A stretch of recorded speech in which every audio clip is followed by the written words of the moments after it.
రమేష్ ఎప్పుడు ఎక్కువగా మాట్లాడేవాడు కాదు. ఇంట్లో అతని మాటలు చాలా తక్కువ. బాధ్యతలు చాలా ఎక్కువ.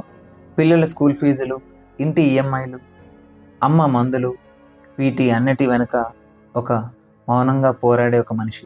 అతను అలసిపోయినా చెప్పడు, భయపడ్డా చూపించడు, కన్నీళ్ళు వచ్చినా దాచేస్తాడు. ఒకరోజు అతని కుమారుడు అడిగాడు, నాన్న, నువ్వు ఎప్పుడూ ఎందుకు సీరియస్గా ఉంటావు? దానికి రమేష్ నవ్వి ఇలా అన్నాడు, అలా ఏం లేదురా. కానీ నిజం ఏమిటంటే అతను సీరియస్ కాదు, అతను బాధతో నిండిపోయాడు. ఆ రాత్రి అందరూ నిద్రపోయాక అతను ఒంటరిగా కూర్చున్నాడు.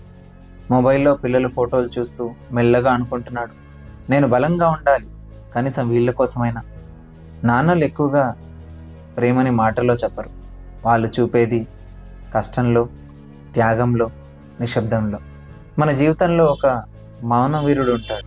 అతను తన భావాలను బయట పెట్టకపోయినా తన భవిష్యత్తును నిర్మించుకోవడానికి ప్రతిరోజు పోరాడుతూ ఉంటాడు. ఈరోజు మీ నాన్నను ఒక్కసారి హద్దుకోండి, లేకపోతే ఫోన్ చేసి ఇలా చెప్పండి, నాన్న, నువ్వు ఉన్నావు కాబట్టి నేను ఈరోజు ఇలా ఉన్నాను అని.